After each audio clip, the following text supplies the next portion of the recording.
Hey everyone, Dave Putz here from JKP Holdings. Alongside me, as always, Mr. Nathan Turner. Good day. Hello We there. have a great guest with us today, but before we get jumping on the guest, Nathan, it's been a few weeks since we met the Paper Source. We had a great time there. We're actually able to interview a bunch of people. It was Yeah. awesome. What'd you take back from that whole experience? Paper Source is one that it just kind of energizes me, where it's good to get with just everybody. It was great meeting with everyone and seeing everybody. Had some really good conversations. Actually, I got to talk to you a little bit later. Some ideas and some things we may want to look into, but great. It was great to get together and just to be with everybody. I spent an extra couple of days there because I had a different kind of a meeting, basically an investor pitch meeting. So we got a couple of new investors there, and yeah, it's great. Good times. So, I came back with the energy as well, right? Talking to either new people or people that were in the same level as we are, but just the energy of being around people that we can really kind of talk shop with, right? And feel good about. I'm not big on travel, but it worked out really well. Well, it was great. We had a good, hopefully everyone got to watch the replay. And again, this will be on YouTube and Facebook and all that stuff and whatnot. But we had some really cool stuff that came out of it. Come the fall, we'll be bringing out some new stuff. But I agree with you. The energy was really good. And we got some really good compliments on I wish we had a recording of our presentation, but it was good. But it was great. So one thing we've learned is talking with other people either educates us on something we didn't know or experiences we didn't have. That's why it's huge to network with not just one or two people, but a lot of people and hear the different perspectives. For me, learning from people who've done it before is key. Yeah. It's so fun when I talk to other people, and I've thought this for a long time, but with note investing, so much of it comes down to preference. And do you like this part of the business? Do you not like that part of the business? Do you like this kind of exit strategy or that kind of exit strategy? And there's so many options that you can kind of tailor it to whatever your preferences are. And that's what makes it interesting to a lot of us, because we can all be in the same space, talk about the same deals, but because of our angles being different, we're not bidding on the same assets. Right. That's It's huge. not a huge competition, which makes it a lot of fun to get together. We can just hang out and be together instead of being enemies. So with that said, one of the things that me and you are not great at, right, are second liens. We had some people on before talking about seconds, and they're a different animal. They're not the same kind of asset that we typically buy. And it's not right or wrong. It's just a different angle. And a lot of times, if we get a second, I'm going to be calling my friends up and saying, hey, listen, I got some questions here. Because it's a different mindset, a different thought process. In your experience, seconds, what's the big difference between first and buying seconds for you? So I ended up buying, I think I've had 2 seconds in my lifetime. One of them was by accident, and then because I thought it was a first and it turned out to be a second. And then the other one was on purpose, but I actually had purchased the first and the second together. So the first, really. A lot of it, there's a few differences. Many times I like lower balance stuff. Typically on a second lien, it's not on a lower priced asset, a lower priced home. It's on a nicer home in a nicer area. And that's great. I find that seconds tend to be a longer term strategy typically. And you're doing a lot more due diligence on the person instead of the house. And with the first, it's reverse. I don't care so much about the person. I care much more about the house. True. For me, you're right. It's all about the person and try and get that person to reperform. They really don't want to foreclose unless they really have to. Yeah. And I'm sure they deal with the big banks like we do when we're in first base and whatnot. So it's quite interesting. So, it was weird. We were down there in Paper Source and you forgot the people you talk to regularly to bring them on and talk about their stuff. Gerald, you've been someone in this space for a long time, right? You've seen the ebbs and flows of stuff, and your experience is awesome. We're envious of some of your experiences. So wanted you to come on and talk a little about seconds. Tell us a bit about how you got into notes, what introduced you to notes, what did you do beforehand? And now where are you at? Sure. Um, I worked in construction for about 30 years, heavy industrial, like oil refineries, power plants, municipal type projects, and it required a lot of traveling around. So I was looking for something to do that was closer to home and that I could kind of switch careers. And I ran into a guy named Ward Hannigan, heard him speak down in San Diego. And he was talking about buying at the trustee sale. So I went and took his training, and I spent an astronomical sum with him. I think I spent $4,000, which is, I'm joking about that. It was money well spent. I probably made a couple of $1 million off of the training I got from him. Uh-huh. And it kind of gave me an introduction into real estate and note investing. I mean, to me, note investing, it's not just notes. You have to know real estate as well. You have to know title, got to know, property valuations, bankruptcy. There's a lot of things involved in it, but that's where I got my first exposure. And then I went to one of Ward's, he does a reunion. Every year he'll bring together all of his students. And there was probably 200 people in the room. And Dean Engel spoke. And this was probably around 2003 or 4.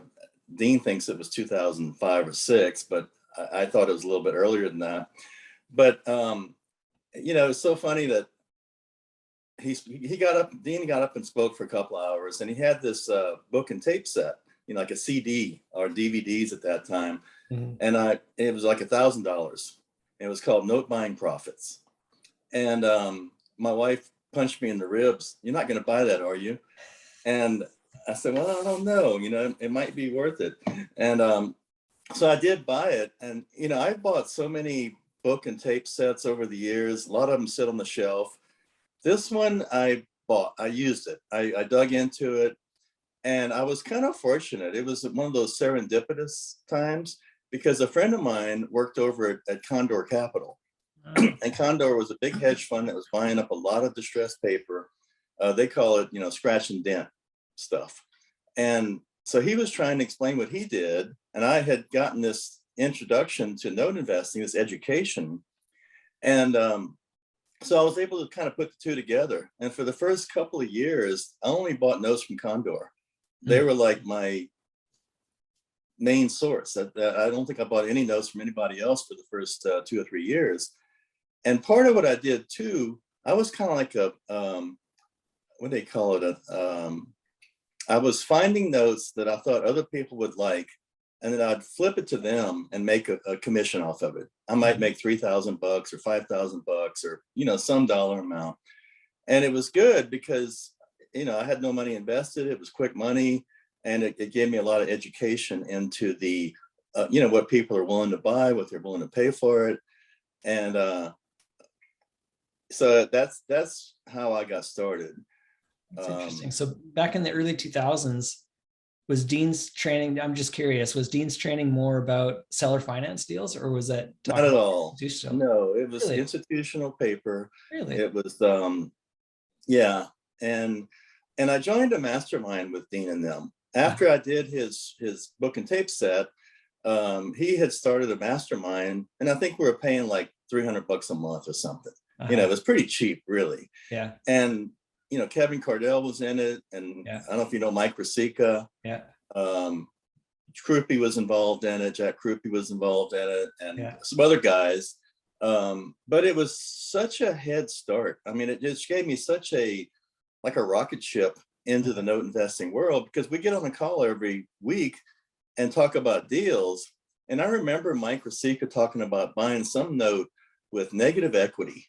And I'm thinking, why in the world would you buy a second with, the house is worth 200, the first mortgage is 250, and you're buying a $50,000 note for $5,000. Mm-hmm. And, I couldn't comprehend that. I couldn't put my head around that.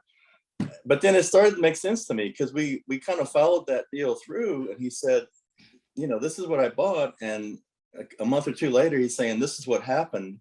And I made $15,000 on it. Wow. Off and $5,000 purchase. Yeah. Impressive. Yeah. So it helped me to understand And that's why I get into the concept of diversification. I like to look at notes as a basket of notes, like a mutual fund.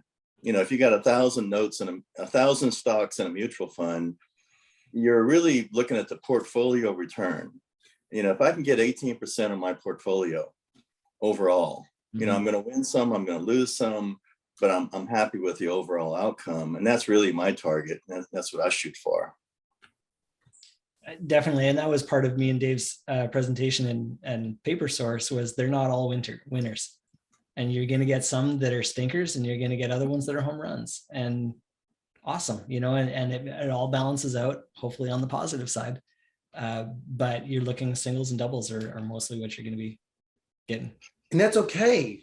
In the beginning, you're looking for that really hype deal and you may get them while you're shooting for a double. That may become a home run. But, if you're shooting for the home run all the time, you're also going to strike out a lot, right? You're better off hitting the singles and doubles and just kind of go through the motion, right? You don't buy in really bad neighborhoods on rentals and wonder what's going on. You want to buy in those BC neighborhoods, right? So you want to hit those good situations. When you first got involved, seconds were probably a huge thing because I know Mike was into them and, a bunch of people were into it. Was first really not as involved? Was it not as common to buy first? I know, the big funds back then were Condor and you had what's called up in New York as well. So my head. I know the one you're talking about. Yeah. I bought firsts for a long time, for the first 2 or 3 years that I was in this business. And then I discovered seconds. And I remember Mike Rasica and I had a buddy of mine, a guy named Ellis San Jose down here in LA County. And Ellis and I were doing some deals together. And I said, let's have a phone call with Mike and he can explain seconds to us. Yeah. And so we got on a little 20-minute, 30-minute phone call with Mike and he explained what he does with seconds. And I toward the end of that call, I said, is that it? Is that all it is? And there's a lot of nuances. There's a lot of things you have to learn to make seconds work for you. Things to watch out for. If you don't have the education, I'd be careful putting too much money into it. But firsts have been around, they're still around. I just have had much better results on seconds. I've got seconds that I bought and have received 20 times what I paid for it. I bought a second in my IRA recently. I paid like $4,000 for it, and I just collected $96,000 on it. It was a hidden gem. It was a diamond in the rough. People didn't know what they were selling, and I took a chance on it. I didn't know for sure what I was getting, but I figured, hey, I'll throw $4,000 at it, and we'll see what happens. And it happened to just pay off. So I'm looking at some of these. You'd sent over some slides, and we can get on to it if you guys want. But one of the things I saw in here, like, here's one of the things that I can't wrap my head around with seconds. Is you say like it could be 3 or 4 years before you start to see a return on that. And to me, I'm like 3 or 4 years. I need money now, and so it's hard for me to justify buying something that there's a good chance that I won't see anything from it for a couple of years. And granted, that happens with first from time to time, but that's more the exception than the rule. Is it how common is that on a second that you're not going to see anything for a while? It's probably maybe a third of the notes I buy are long-term investments. And I know that when I buy it.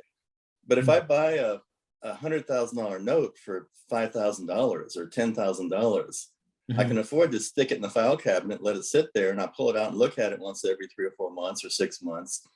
I got a friend out here in California named Rick Solis, and he bought a lot of seconds over the years. And he'll stick them in his trash pile. He call it his trash pile, and they'll sit in the file cabinet, and you pay cheap enough prices for them, and you look at it. And but I've had a lot of seconds where I reconciled it within 6 months. I bought a second on a house in Burbank. It's one of the slides in that thing I sent over. And I paid $70,000 for it, which is a big chunk of money. but the house was worth 800 and the first mortgage was 400.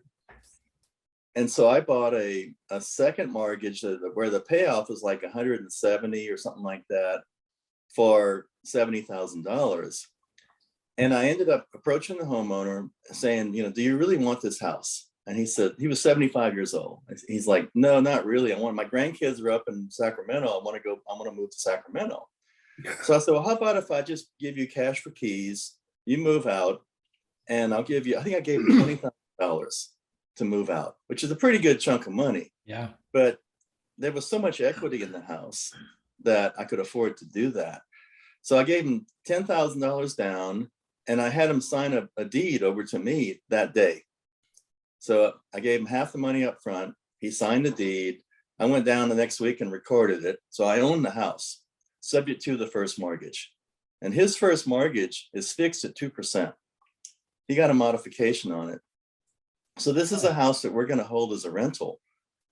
And so I gave him, he had like 2 or 3 months to move out. I'm not in any big hurry. I said, you know, take your time, get everything packed up, move it to Sacramento. Let me know when you're ready, and I'll give you the other $10,000 cash. You know, you hand me the keys that day, I'll hand you a check for $10,000. Yeah. So that's what happened. And the guy's very cooperative. We're still friends today. I helped him, he helped me, and I got a great rental house. I'm getting $5,000 a month rent on that house. And the first mortgage payment is $1,600 a month. Interesting. You know, so there's so many exits on seconds. I'm gonna try to see if I can get that up. It is in a PDF format. Let me see if I can get it up without any craziness, but let me see if I can do it.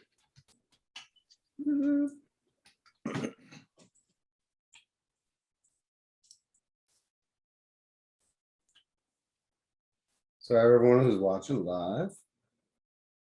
Yeah, scroll down and it'll a little further down.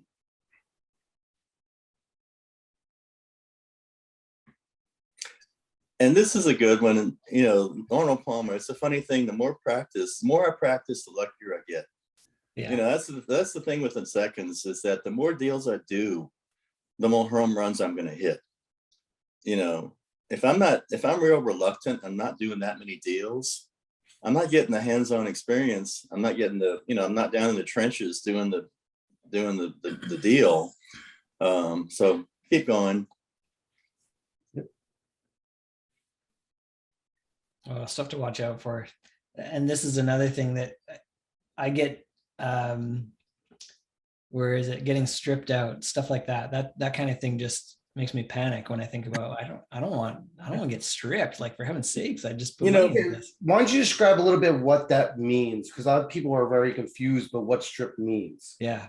Well, if the homeowner files BK and there's no equity over the first mortgage, suppose the first mortgage is $200,000 and the house is worth 185, then they can strip the lien. But you have to be aware of that when you buy the note. You know, and a lot of times I buy notes with no equity. I'll buy notes at 140% loan to value, but I pay a lower amount for it. And those are the ones I stick in the file cabinet, and I don't look at them. I look at them once a year or once every 6 months. And I don't take any action until the first amortizes down, you know, the balance on the first goes down significantly, or the home value rises. Right. And that has really paid off for us in the last 2 or 3 years. For sure. You know, with low interest rates, so many people are refinancing their houses and equity's going up, that we've gotten payoffs on loans that we bought for small amounts of money, getting really large payoffs. But the lien strip, it just means that if the homeowner wants to go out and file Chapter 13, they can't do it in the Chapter 7. They can only do it in the 13. And if there's no equity, they can have the lien stripped. It's called motion to avoid lien. It's the legal term you'll see on the docket report. So I had to become real familiar with Pacer. You know, I'm on Pacer almost every day looking at stuff, checking notes. You know, we still have close to 300 notes right now. And we're still dealing with some bankruptcies, but I've had some of my best loans were bankruptcy loans. You know, it's just, and once you know it, you're familiar with it, it's not a scary thing and there's a lot of opportunity there. You know, I got a But let me just jump in real quick. A lot of people get confused when you strip a lien. Does that mean you can't foreclose on them? Does that mean that the lien is gone? What does that mean for the investor? It means your lien is unsecured and you can't foreclose on it. But you probably will get paid something. You know, I had a lien strip happen down in South Orange County, San Juan Capistrano, and we bought the loan for about $15,000, and we ended up collecting about $20,000 over the 4 years. So they pay you like credit card debt. You know, there's different levels of debt in a bankruptcy. Mhm. There's secured debt and there's unsecured debt. So we still got some money. You know, we got our costs back plus a little bit. It was still a break-even deal for us, but at least we didn't get completely wiped out. So yeah, when they're lien stripped, you can't foreclose on it. It's basically unsecured at that point. Interesting. So obviously, one of the other ones. Go ahead. You mean go back up? One of the other ones is statute of limitations. So, and this is again where I'm trying to reconcile the two things, because on the one hand, you're saying you just stick it in a drawer for a couple of years. On the other hand, you're saying beware of statute of limitations. So, but if you stick it in a drawer, aren't you just tempting fate there? No, we have a spreadsheet or like a Google Doc sheet with all the statute of limitations for each note. Okay. And we kind of target that. But in California, it's 10 years after the maturity date. Oh, wow. So if you got a 30-year loan that matures in 2056, and you got 10 more years after that, so the statute of limitations is way, way out in the future. But we have gotten burned by this. In Florida, I think it's 10 years after the maturity date, or 5 years after the maturity date. So we just got burned on one recently. And what we ended up doing is we routinely send out discount letters on loans that we can't necessarily start foreclosure on. So we'll send out a letter with 4 options, you know, a full payoff. You know, the balance might be $100,000. We might have bought it for 5 or 8. And so we'll give them a full payoff at say $25,000. And then we'll say, or we can finance it interest only for a year at 7% to where the payments, you know, $300 or $400, whatever. Or we give them an option to pay it fully amortizing over 20 years or 30 years or down payment. So we'll list out multiple options and let them know that even though you owe me $150,000, you know, we're willing to take $25,000 because we bought it so cheap. And so a lot of times we get phone calls or emails or letters from the homeowner say, yeah, I want to talk more about this. And it all has to do with us, you know, buying these seconds for 10, 15, 20 cents on the dollar. Yeah, so, I mean, we have a full chart of, you know, statute of limitations because every state, I have 1, 2, 3, 4, 5, 6, 7, 8, 9 pillars for statute of limitations, right? From maturity date to last payment received to due date and all that stuff. So you're right, there's different pillars. All you have to do is flag it, right? When it comes up, when it's getting close, it's not that it's the end of the world. Usually there's a way to kind of negotiate. Maybe you do a mod agreement. Maybe you do something to avoid that problem. Or you make an action, right? Some states let you forgive stuff, you know, like Florida. So let me, you know, lack of patient remediation, that's a huge one too. I think people miss out on. And the reason is that if you're in a bankruptcy, you need to prove every payment from the origination to now. A lot of times you get a loan with, you know, the last 2 or 3 years of payments, and that's it. Yeah, you mean foreclosure, right? Yeah, foreclosure. Not bankruptcy, but foreclosure. Sometimes bankruptcy too. Sometimes bankruptcy will ask for that. They contest it what the legal balance is. But yes, you're right. But, you know, my strategy on this is like we have one right now, same situation. My asset manager said, Gerald, do you want to start foreclosure on this? We don't have any pay history. And I'm like, well, yeah, let's go ahead and start foreclosure. Because a lot of times, once we file the first document on the foreclosure, this is a Florida loan, the homeowner starts to freak out and say, oh, shoot, I'm going to lose my house. And, you know, we might have mailed them 10 letters already. They throw those letters in the trash. But when they get that letter from our lawyer, this like demand letter saying that, you know, if you don't pay us, we're going to start foreclosure on your property and you have 30 days to think about it. And then if they don't pay us, then we file the first documents related to the foreclosure. And we're just trying to get their attention. You know, we only complete probably 10% of the foreclosures that we start. You know, we might start 100 foreclosures and we only take 10 of those to completion, where we actually have to own the property or take it to a sale where somebody pays us off, you know. See, and then on just to contrast that, on the first side, if a person is living there, same kind of thing, maybe 10% of those, maybe that we actually bring to completion. If the property is vacant, then that's a different story. On a second, that's going to be a different thing as well. But if it's vacant, then I'm going to foreclose because it's vacant. And what else am I going to do? There's no emotional equity there. Yeah. Right. Yeah, they've left. I heard about the term emotional equity starting back in 2008. You know, and I think a couple people, maybe it was Gordon, mentioned it at the paper source this year, you know, and I forgot to continue thinking about that. It's a powerful thing. Yeah. Obviously, you're talking about mortgages, deed of trust, depending on the state, seller carryback. We did a webinar with Tracy a few weeks ago, and the number of seller finance last year, which we can't figure out why, was dramatically high. With all the house selling and all the money out there, it was crazy. Scratch and dent.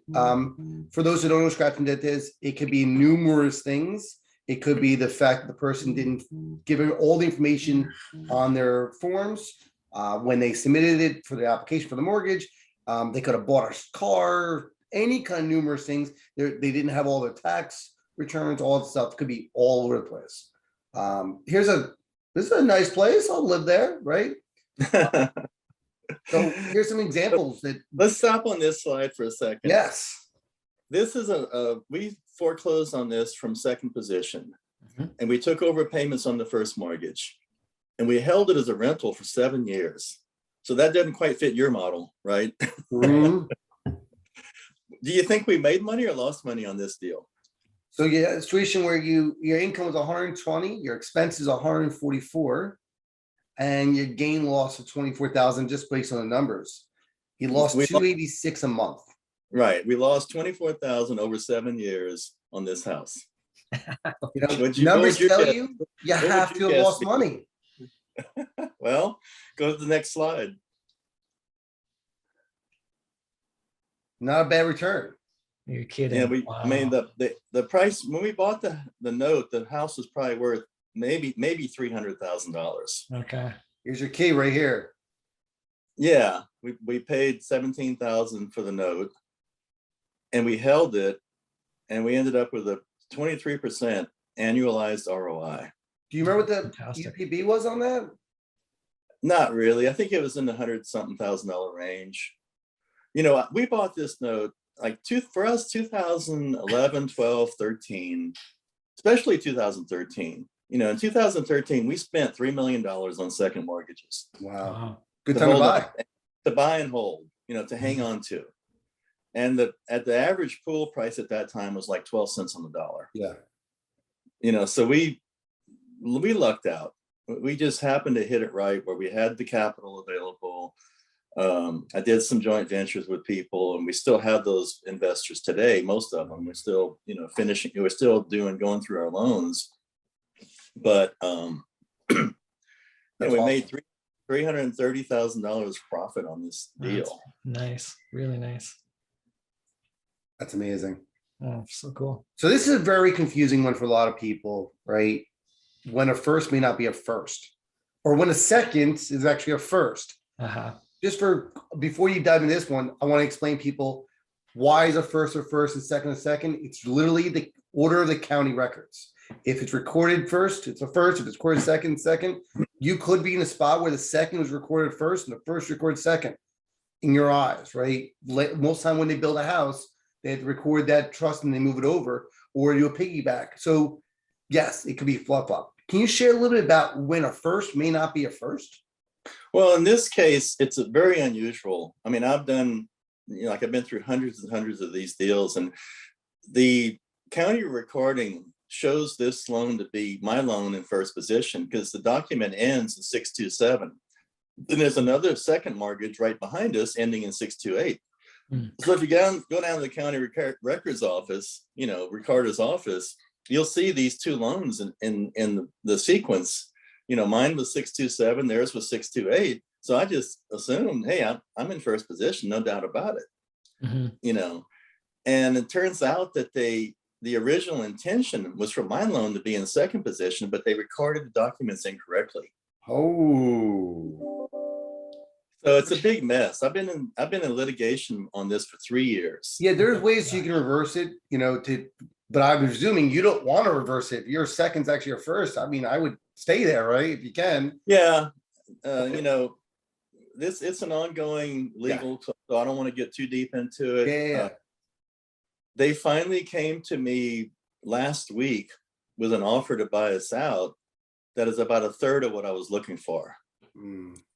So we have to counter offer, but we are making a little bit of progress because it's Fidelity. First American Title is the company that's suing us, actually.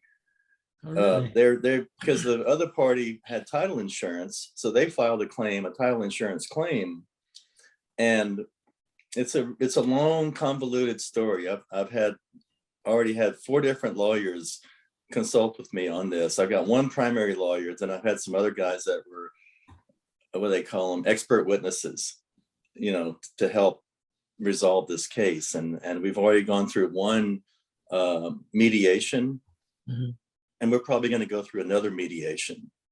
So anyhow, it's a messy deal. Most people are not going to run into this, especially we paid quite a bit for this loan. And so it's kind of, on the expensive side. We have a property, it looks like it's in no man's land. Yeah. Right. And that's part of my due diligence. When I look at notes, I like to buy notes in cookie cutter neighborhoods. Yeah. But if the price is right, I'll buy something in the boondocks. This is like, out in the, I've gotten stuff in Minnesota, out in, 10,000 lakes, Minnesota, but. I typically look at the city or the town even, but population over 20,000. Because I figure if I take it back, selling a house in a 5,000 person neighborhood is tough. Right. But, everything is worth something at the right price. Absolutely. If someone gives you a note for $1, would you take it? Oh yeah, of course. So I would do a little bit of due diligence on that, but in general, yeah, for sure. Yeah. So if the taxes are, let's look at the next slide. 50,000, Yeah. maybe not. So there's a junior payoff. Yeah. Again, this is one that we had to start foreclosure to get their attention. I bought the note for under $3,000, July of 2018. We didn't start foreclosure. We sent numerous collection letters. We made phone calls. We had the property door knocked, and they never responded. So we start foreclosure. A month after we start foreclosure, we get a phone call from them. What do we got to do to clear this up? So we sent them a payoff statement, and they didn't even negotiate with us. They paid the full amount. Normally they would come back and say, well, I can't pay $96,000, but I can give you $50,000. Would you take it? And in this case, they didn't really negotiate. They just paid us off. We get a check in the mail.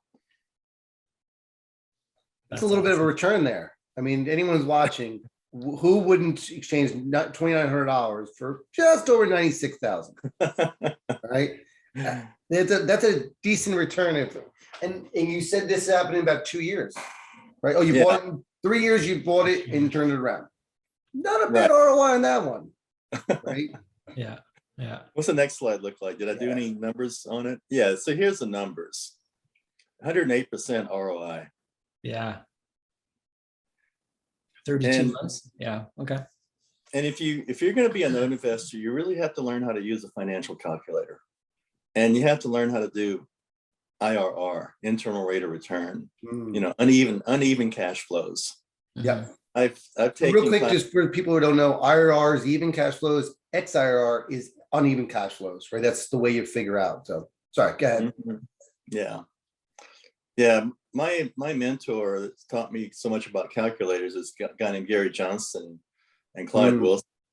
and they have a class called Financial Freedom. And if ever you get a chance, go take it. It's a 3-day class on using a financial calculator to figure out, what you're doing with your money, Cool. and it's well worth it. I've taken it 3 times already over the last. Yeah, 15. I use net present value and XIR all the time. That's how I make offers. That's awesome. Yeah, I'm pretty good with the calculator. I'm certainly not a beginner, but I could use some brushing up, that's for sure. Yeah. Get into that advanced category. We're flying over to Vegas now, it looks like. Yeah. Oh, and this is not really a note deal, but it was such a good deal, I had to throw it in there. Yeah. And it's notes in real estate, like Garden Moth talks about. It's notes in real estate. And this was a letter that I mailed. In 2015, I created a private note holder list for notes in California, and I mailed out 7,000 letters to people offering to buy the note. And I got 400 or 500 responses, and I think I bought close to 200 notes out of that mailing. And this is a great return. Yeah, it was an awesome return. What year was this? This was 2015, but the Burbank property that you saw, the one we did earlier. Yeah. I mailed that guy a letter in 2015. 5 years later, he called me up and asked me if my offer was still good. Whoa! You only one letter you sent to him? I only sent one letter to him. Wow. But he called me up and I made him an offer, $70,000 for that note. And he said, nah, I think I'll hang on to it a little bit longer. And he must have had a change of heart, or, his financial conditions changed. But he called me up 5 years later, and I ended up buying that note from him for the same offer I made 5 years earlier. And it was actually worth more because the equity had gone way up. Yeah. So anyhow, this Vegas deal was a result of a direct mailing. And the seller was a court-appointed, like a conservator or a custodian. Okay. It was his job to liquidate the property. So he said, I don't have a note. I got your letter and I don't have a note. That note's already gone, but I have a property that I need to bring to auction, and it's subject to a life estate. So you guys, you know what a life estate is? No, I don't. Basically, the lady has the right, she's 94 years old. She has the right to live in that property until she passes away or moves out.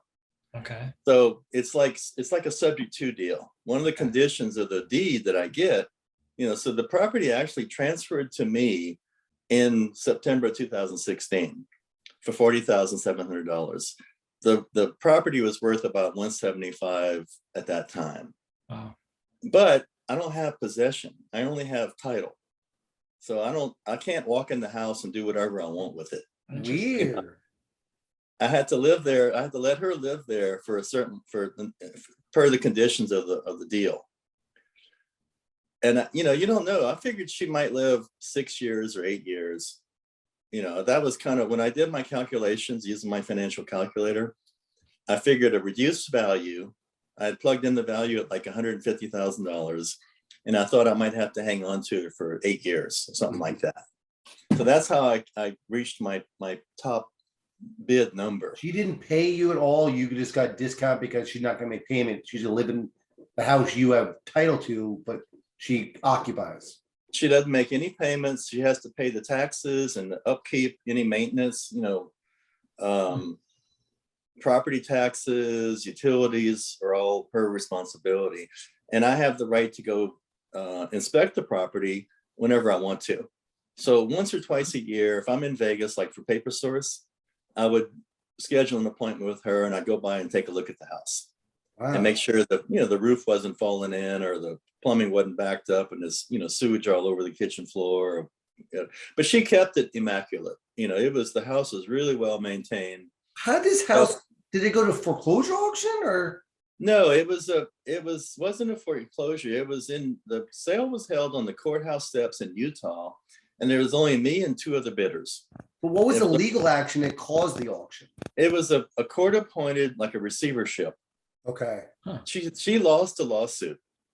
You know, so Oh, her family, her husband or her son or whoever it was, got sued, and they lost the lawsuit. gotcha. But And she's so last.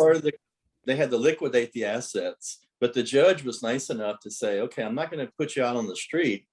You can live in this house for this length of time, but you're not going to own it anymore. I never heard of that. That's interesting. Yeah, that's a new one for me. Yeah. Yeah. So it's a life. It's called a life estate.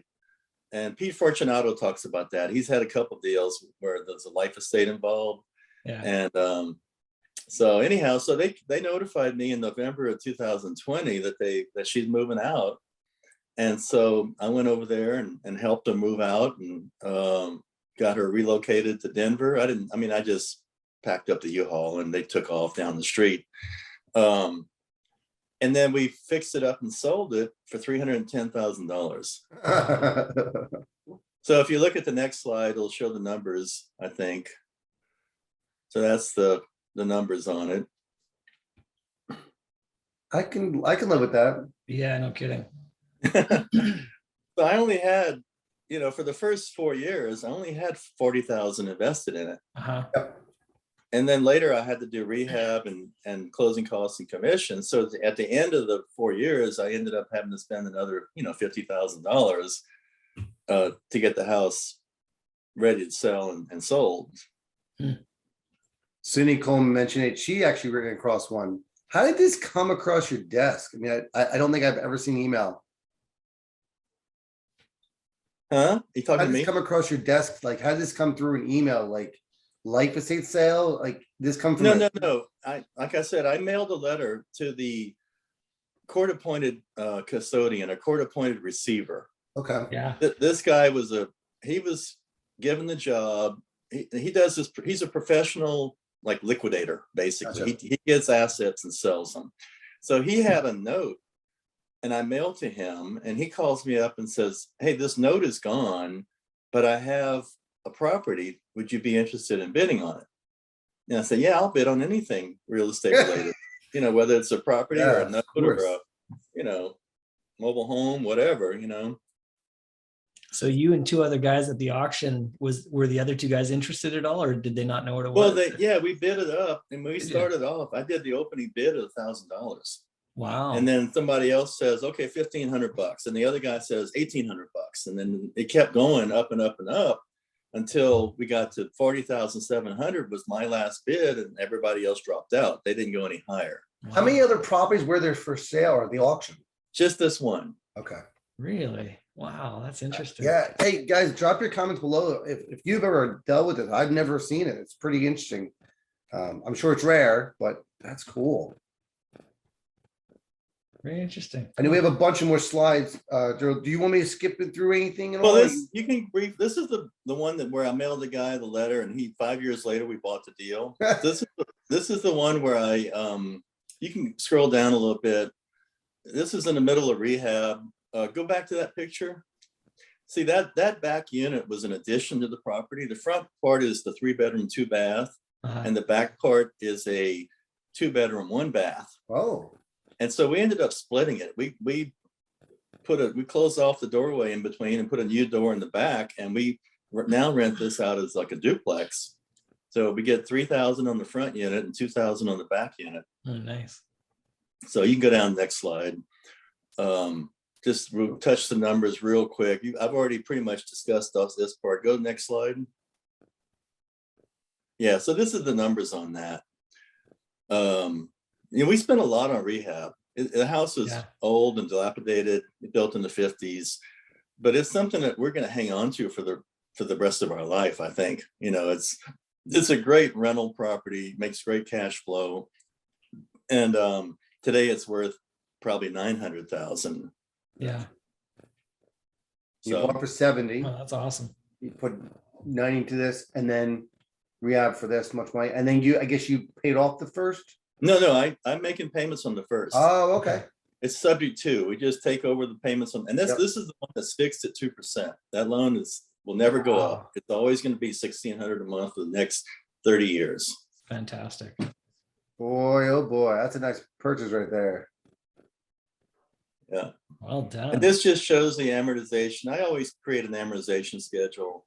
So as of 5/1 of 20, the balance was 396. If I looked at it, it would probably be 375 or something like that. Right. But the And nice thing, if you this is look a at good opportunity to show people what this looks like. What does this look like for those who may be newer? What do these columns mean and why they change, right? So do you want to quickly share a little bit about that? What do the columns mean? Why do these two change when everything else stays the same kind of thing? Yeah, this is an amortization schedule. And this is an Excel spreadsheet that we built. And you can crunch the numbers. The spreadsheet will do it for you. It'll break down the payments.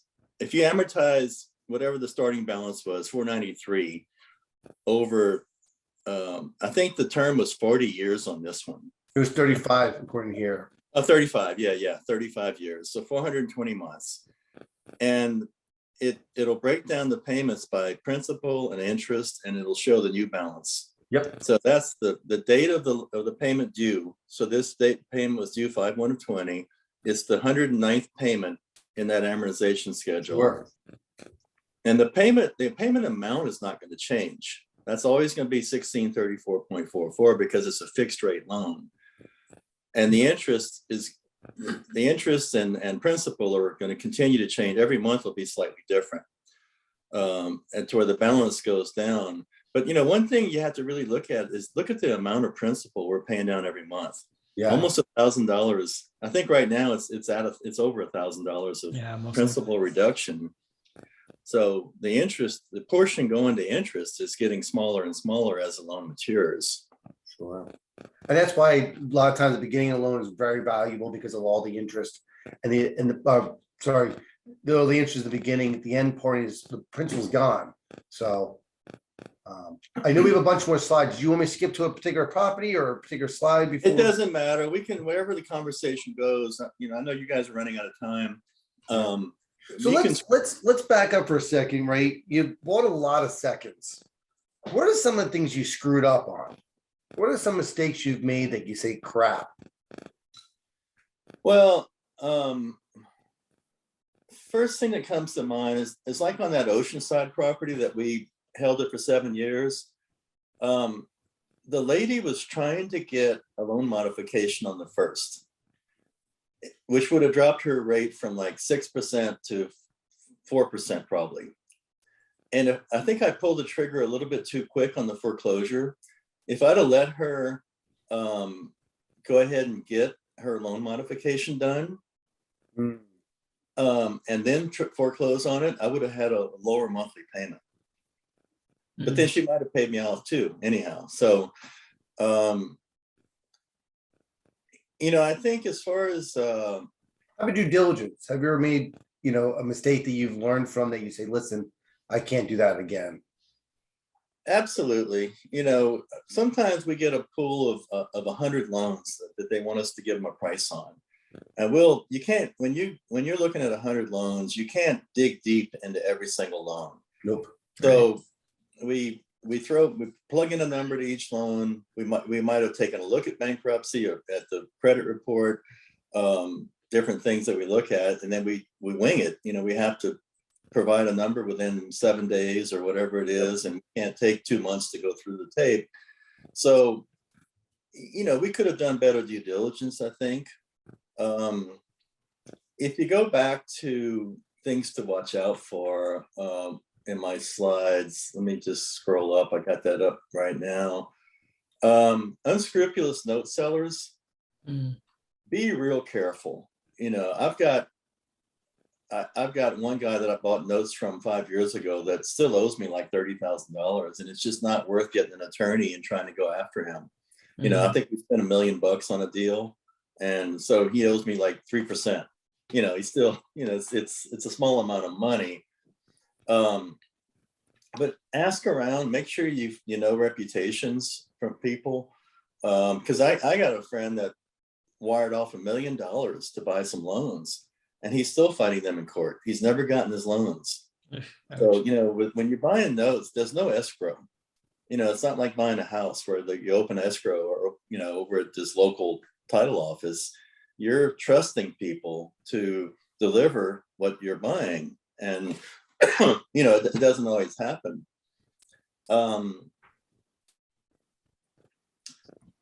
I think I had something on my list about low yield monthly payments. So we bought a note in close to here, Bellflower, California, and the monthly payment was fixed at like $325 a month. Mhm. And we paid $90,000 for a note where the balance was like $150,000. And my partner said, he thought we were going to get the house. And I said, hey, we might not get the house. He said, that's okay, I'll take the chance.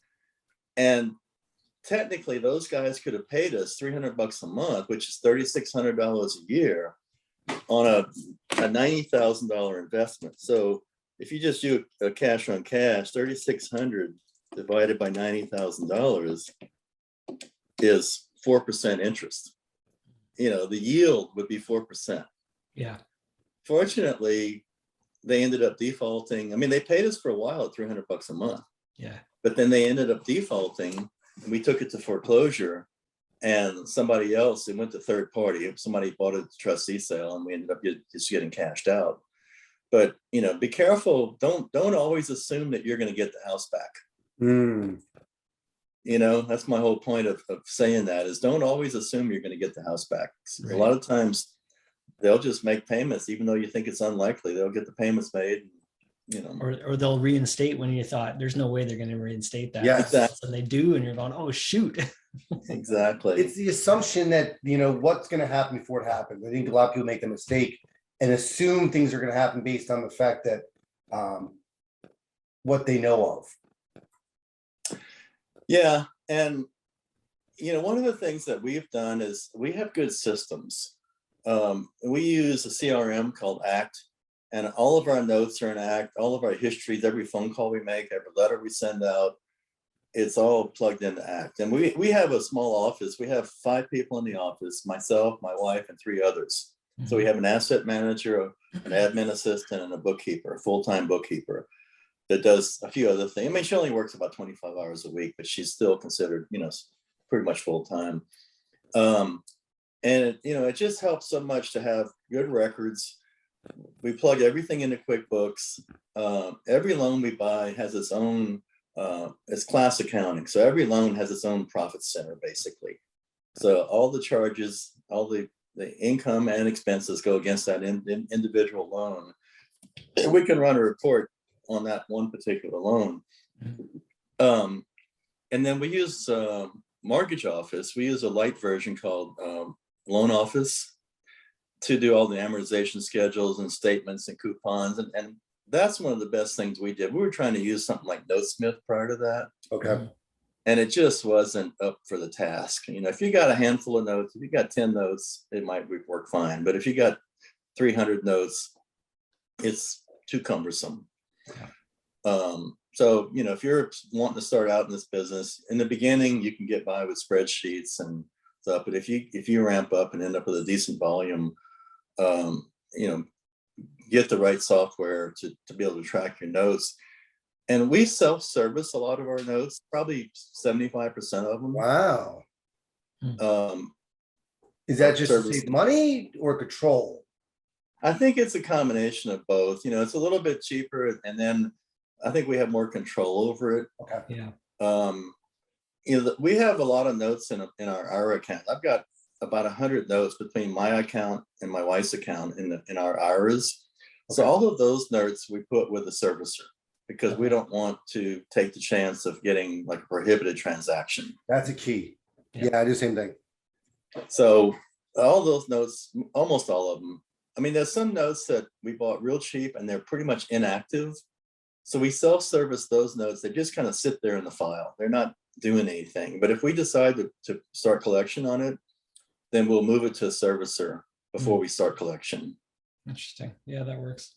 So we have some questions. If Nathan, I was fixing some stuff for I apologize. Yeah, you bet. So Cindy Coleman, she's asking about a course or a person that you can learn the seconds business from. Or you don't teach, do you? I don't teach, and Dean's not teaching anymore either. And that course that he did is not available as far as I know. Right. So, Rob Heitha does a really good job. He has some good information on his websites, if you don't mind me mentioning that. No, absolutely. He's a good guy. Fixed Notes, FIXNOTES, Fixed Notes. He has a great program. I'm part of his mentoring group. I pay X dollars a month to sit on a phone call once a month. And we had our call yesterday. And Rob's a young guy, probably less than 30 years old. And I've known him for 10 years, does a really good job, has a lot of experience. So I don't, Mike Rosica does a mentoring program, noteconference.com. So I like Mike, he's an awesome guy.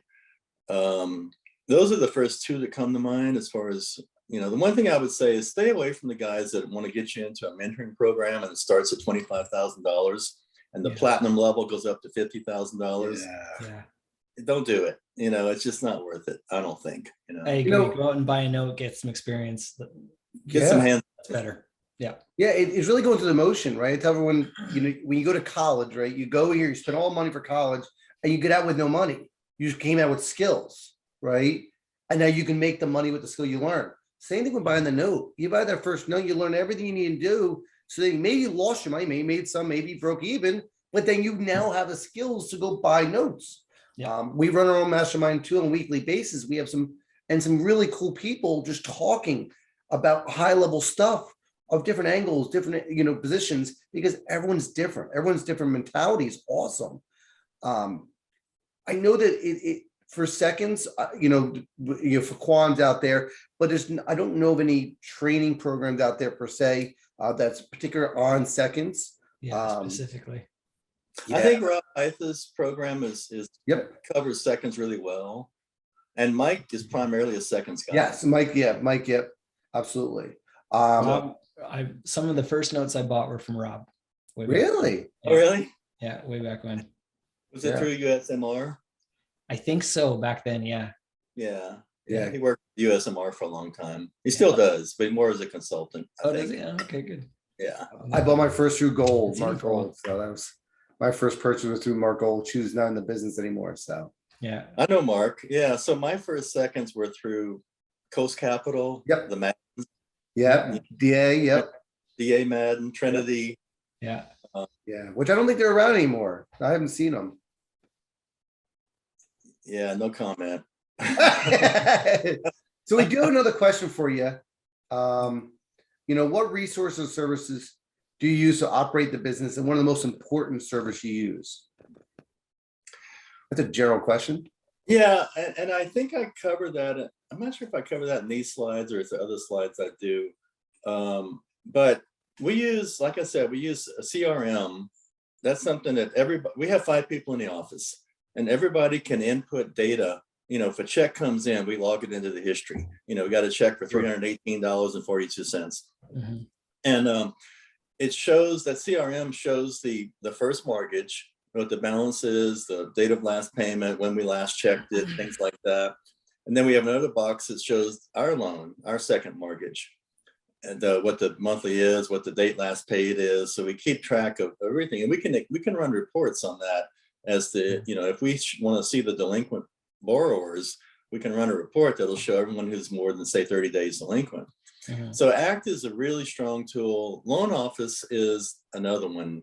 What CRM is that? Do you care to share which one you're using? ACT, Sage ACT. And you can, some people use, I forget the name of the Salesforce. Salesforce, but that's huge. I mean, that's a big one. Well, ACT's the same way. I just spent $1,500 to upgrade ACT from version 21 to version 23. But it's worth it. I mean, I couldn't live without it. And in hindsight,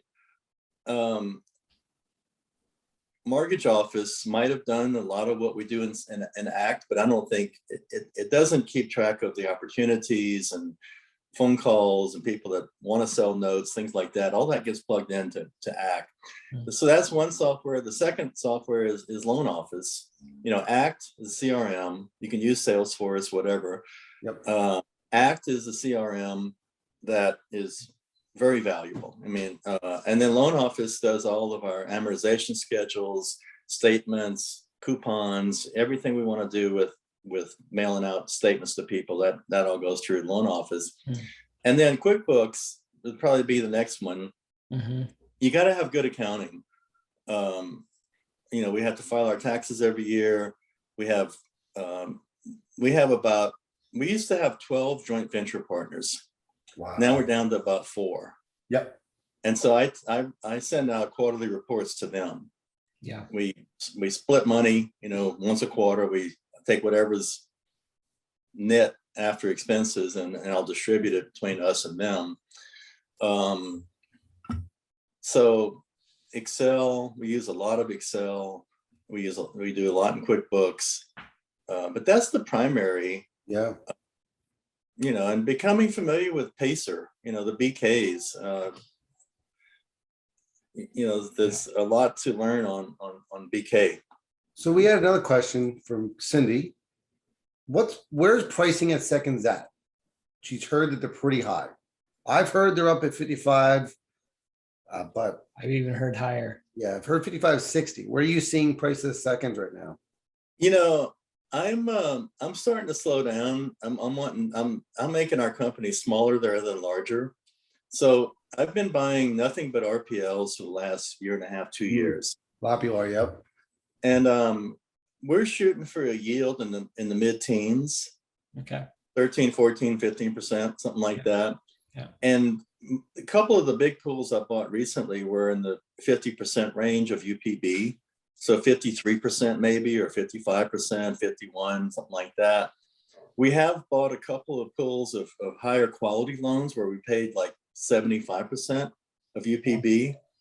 But really the determining factor for me is the yield. I'm not gonna buy. Thank you.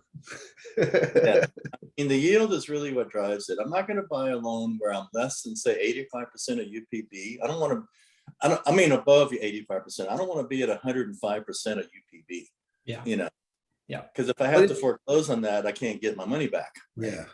So it's weird you say that. A lot of people are still bidding on the percentage of UPB. We've heard it at the paper source and they're being taught to bid on percent of UPB and ignore the interest rate, right? That yield is your driving force. That the percentage of UPB is a byproduct of your bid.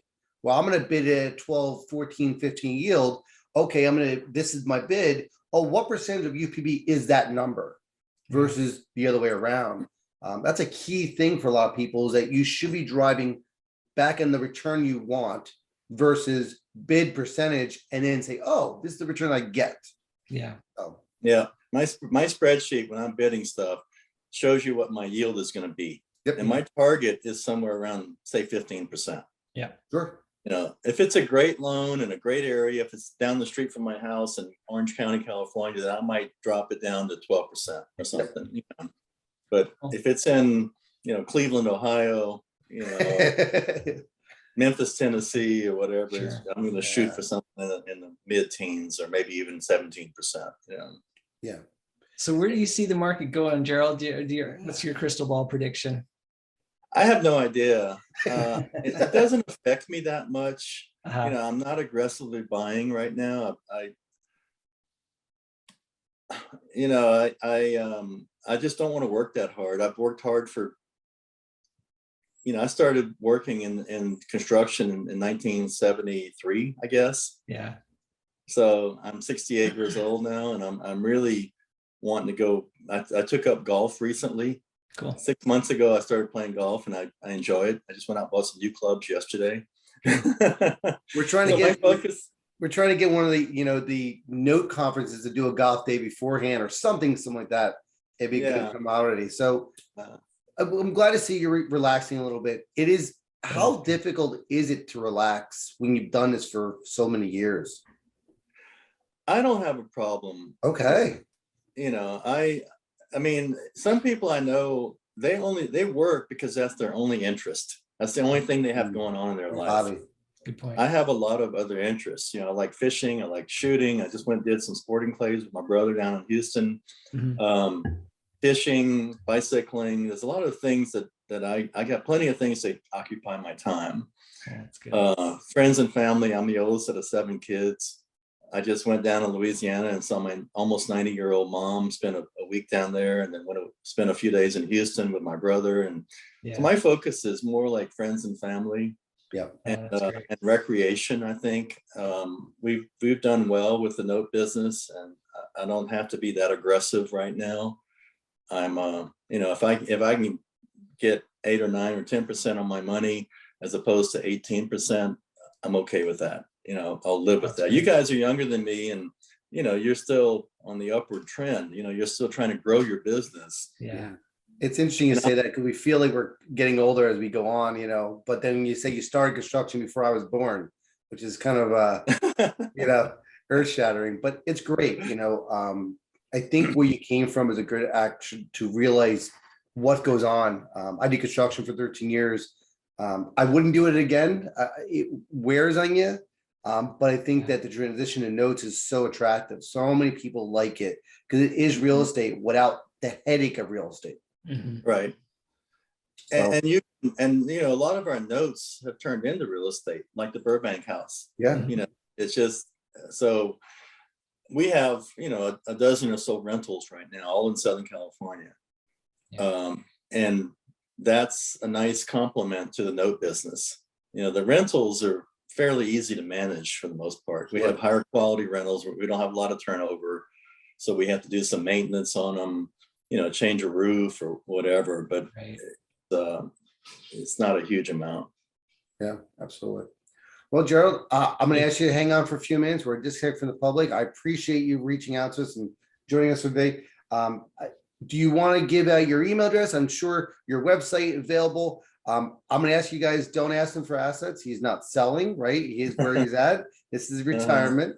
But if you want to pick his brain, feel free to reach out to him just to chat for a few minutes. I could definitely share your email address, but do you want to give your website so everyone can see what it is? Yeah, it's the LemoineGroup.com. So it's THE, then my last name, Lemoine, and then group, GROUP.com. My email is Gerald@LemoineGroup.com, and phone number is 714-462-8050. Just don't put me on a robocall list. And but feel free to share, if you guys want to email the slides out to people, I'm fine with that. If you guys want, feel free to email me or shoot me a message or whatever you guys do. Yeah. And reach out to us. Let us know. My contact information is the last slide. Sure. In that presentation. Okay. There's no way of doing it. Okay. Well, Gerald, I'm gonna disconnect from the live feed. Guys, have a great weekend. If we don't talk to you, hopefully we have some good stuff coming up. Our next event's actually on Facebook. We'll have a really good conversation. You'll see all the details coming up soon, but stay tuned. All right, guys, have a good time. Enjoy your weekend. You bet. Thanks for the invite.